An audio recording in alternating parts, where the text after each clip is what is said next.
All right, so we are live. Thank you for coming to So What's Your Story podcast. Yes, Um, thanks for having me. no problem. Can you introduce yourself and let the people know a little of what you do? Okay, so again, my name is Antinette Watson. I'm from Wilmington, Delaware. I'm an entrepreneur. I have I'm the owner of the Stand DE. We known for having the best grilled dogs in the city, period. But Good. outside of us having the best grilled dogs in the city, we are bigger than our hot dogs. We are an organization that is real passionate about giving back to our community, helping youth and individuals with barriers to employment, providing opportunities for them, employment opportunities, training opportunities, and just opportunities that support them and just being happy, healthy, and whole. That's really what I'm about. Outside of being an entrepreneur, I'm a mom. I got two kids, 12 and 6. And I'm just a person that's real passionate about living my best life and supporting others and doing the same. Awesome. So, how did that passion come about with the stand? Okay, so it really came about. I started the business in 2018. The idea came to me in about 2015, 2016, when I started going to school for my master's. I went to Wilmington University. I got my master's in administration and human services. I got my bachelor's in social work from Dell State. And so I already had a passion for youth and helping people. And I always know that I wanted to give back to my community in like my own special way. But Mm. while I was in school studying my master's, we had did a lot of studying of like nonprofit organizations. And it was during that time where I realized like I do want to help my people, but I don't want to beg for money to do so. So I got to figure out how do I go about helping my people without begging for money. So as I began to like reflect on my past and reflect on um like ways in which I can help, I thought back into my childhood because when I was younger, my mom and my grandfather, they had Cheryl's Butter Ice, which was on 27th and Market. And we had the best butter ice in the city at the time. And I worked there from ages 10 to 14. And I really feel like by me working there, it really like kept me out of trouble. It kept money in my pocket. And it just always gave me something like positive to do. And even now, being 34 years old, when I'm walking around the city of Wilmington, everybody know me as Little Cheryl or the girl from Cheryl's Butter Ice. And I really feel like it gave me, like, it's just lasting impact. Yeah. So I was like, okay, well, I want to create that same experience for the teens and the youth in my community where they can be hired by the stand, um, or get a job, learn life leadership and workforce skills. So it's kind of like I'm recreating my childhood, but on a bigger scale. Nice. So, Yeah. tell me a little about your upbringing. Did you grow up in a two-person home, single parent home? How did you have any siblings? Okay. So I grew up in a single parent household. I was raised by my mom. She had me when she was 19. My dad was always an involved dad up until I was about 11 years old. And then he got locked up. And he was locked up for about 5 to 6 years. And I say it was at that time when he got locked up, that's when my life started to really change. A father's presence is very, very important in a young man's life, but also in a young woman's life as well. So outside of that, I was the only child up until I was about 13 years old. And then my mom started having more kids. So I have three additional siblings on my mom's side. They're now 22, 20, and 18. So we all like 13, 15, 17 years apart. But although I experienced like a lot of trauma, drama, grew up in like abuse in the household, in low income environments, lived in the projects for a majority of my childhood, lived in low income housing up until I was about 17 years old. And being in those type of environments, of course, you see a lot of different things that could really deter you from being successful. But I'm really grateful for my upbringing, really grateful for the way my mom raised me and the way my grandfather raised me, because they let me know that I can be anything I want to be.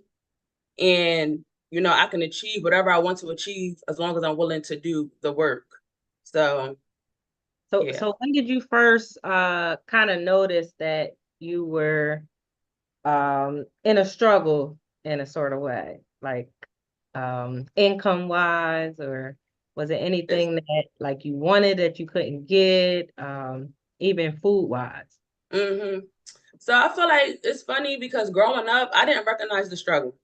I didn't realize that I was struggling really until I got to college and I started learning about poverty and started learning about income and how, like, oh snap, I'm literally, I grew up impoverished. I didn't really know. Like that's like I really didn't know. We always had everything, even though we was living in low income housing. I didn't know I was living in low income housing. When people came into our house, they always gave us the compliments on our house, like we lived in a mansion or something. Because my mom Right. just always, no matter her circumstances, she always knew that we were more than that. You know, she didn't let our circumstances determine like how we view ourselves. So I never had that concept of I don't have or Nice. we don't have. Like I never did realize that until I was older. Or I guess I got a story when my mom started having more kids. When I was the only child, it was fine. Then when she started having more kids, then I started kind of recognizing the struggle then. But at that time, I'm working now. I'm like a little lady at that point. So I really Yeah. wasn't, you know. Well, that's amazing. Have you ever had any like bickering with your siblings? Actually, no, because since I'm the oldest one and we're like the firstborn as the second set of kids. I call them they're my mom's second set of kids, but we're like 13 years apart, 15 and 17 years apart. So they Yeah. really look at me and view me as like a second mom. They don't even see me as it's no bickering. It's kind of like what I say, yeah, because I'm like the second mom here. So yeah, Okay. but no bickering. We have a good relationship. We are like tight, all of us. Awesome. So you said you had two children. Would you say that you're instilling the same morals that your mom passed down to you? Yes, I think I am. I'm trying my best to. I feel like sometimes it's kind of challenging with all the technology that's out here and trying to keep Yeah. them focused on like here, read a book or write this because you don't have to read or write so much now. You can have your electronic devices read to you. You don't even have, Right. you know, so it's like I'm trying to instill those same qualities in them. And I think it's working. But Mhm. sometimes I can say it can be a challenge just with all the distractions that's going on in the world. But I am trying my best because I can't instill those skills in teens that are not my kids Right. and not instill them in my own children and in my own siblings and all that stuff. Okay. What would you say that you would like your legacy to be? That's a good question.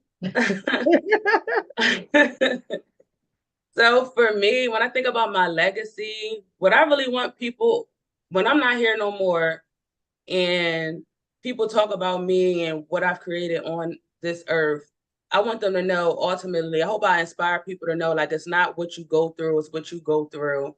And I want people to know that no matter what, like if God put a vision in you, Mhm. if he put a vision in you, then you can bring it into fruition. And no matter where you come from, like that's what I want people to know. I want my story to and my life to be an example of that because I grew up low income, high crime communities, but Yeah. now I have on my way to having a six-figure business, you know, living a life where I'm not punching no clock. I'm out of the matrix. Like I'm living ultimately like a good life. I'm not where I want to be, but I know where I'm going.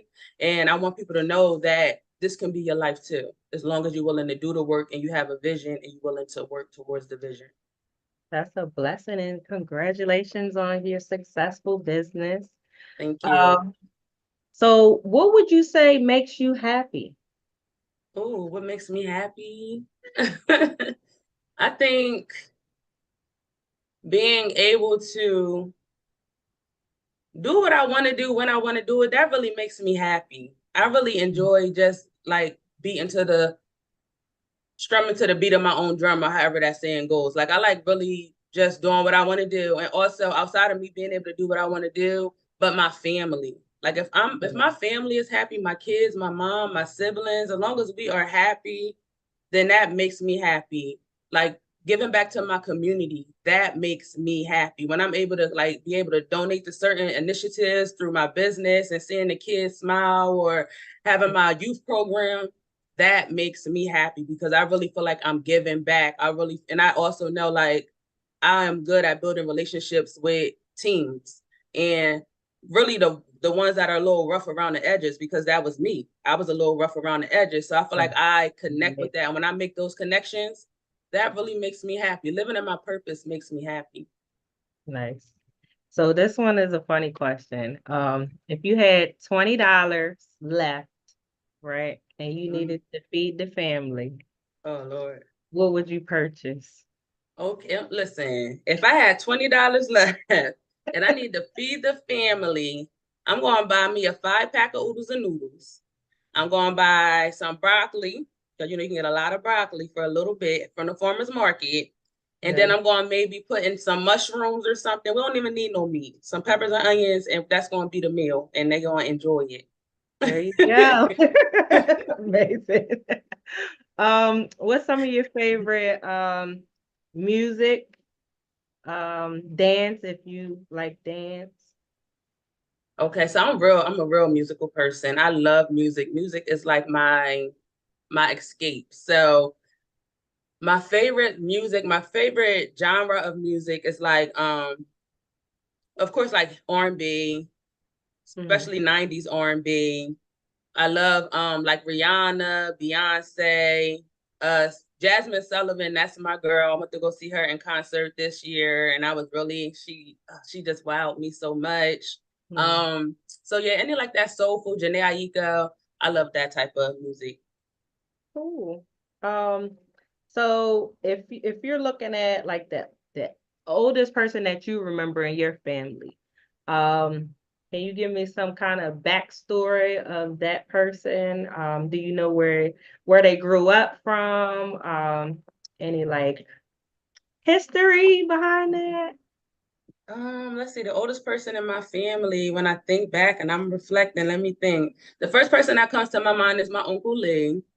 Okay. He just passed away, I think like 2 years ago or 3 years ago. I'm not really sure. I believe he was like 98 when he passed away. And he was like a trailblazer, a trendsetter. Like he was somebody who was real passionate about his community too, passionate about Black people. He didn't play about, he was from Newcastle. So they call him like the mayor of Newcastle around that time because he was really into like just creating change. He was one of the founders of American Spirit Credit Union. He was on the board and one of the founders of that credit union. And he started that credit union, him and a group. If hopefully I'm telling the story correctly, but he started that credit union because he worked at Chrysler and they needed, I guess, a bank or something that was feasible for them that they was happy about. And he started that. He would do marches. Um, he was just like a real trailblazer, and that's one of the reasons why, like, knowing him and my grandfather and just my family, the Watsons, period, Okay. they don't play about life and they instill that in us to not play and just not to take anything sitting down. If you got an issue, you speak up on it. Can't nobody, stop you from speaking up on how you feel. And if you see a change that needs to be made, then you are responsible for making that change. Okay. Do you know your ethnic background? Um, nah, I mean, I did take I took a 23andMe test. So I am from like West Africa somewhere. That's where I got so far. But I do think I'm Ghanaian. I think my people from Ghana. I'm He not said, I sure, think. but I think that's where my people from. That's what they tell me when they see me. They be like, "You from Ghana, girl?" I be like, "I know. I want to come back and see y'all." Yeah, I'm not sure if you have been out there, but if not, do you plan on going? Yes, I plan on going and staying when I get there. Like I do, I want to go visit a few times, but ultimately, in the life goals for me is to be back on the motherland for sure. Nice, nice. Yeah. All right. So before we wrap up, I have two more questions. So one of them being, what's your ultimate goal with your business?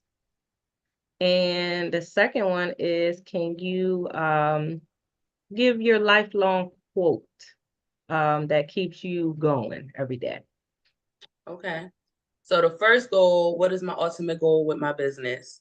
Um, I'm still trying to figure that out. I really am still trying to figure out what the big vision is. I done took some classes this year. I was in the launcher program and I'm currently in the enterprise program.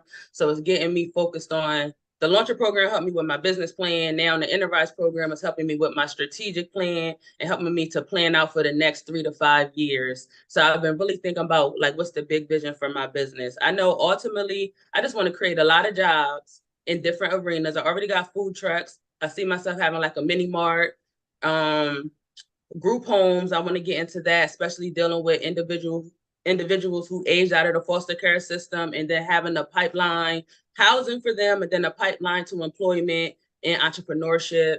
And also I want to get into like facilitation of workshops, like teaching people entrepreneurship, teaching people how to start their own food truck business or whatever business that they want to have. Doing more of that. So just growing, but reaching more people. Sounds good. Sounds good. Yes. And lifelong quote. Lifelong quote. The only thing that comes to my mind right now and what I really truly believe is that you can be anything you think about and work towards. That's my lifelong quote. If you think about it, you can be it. And that's facts. Definitely is.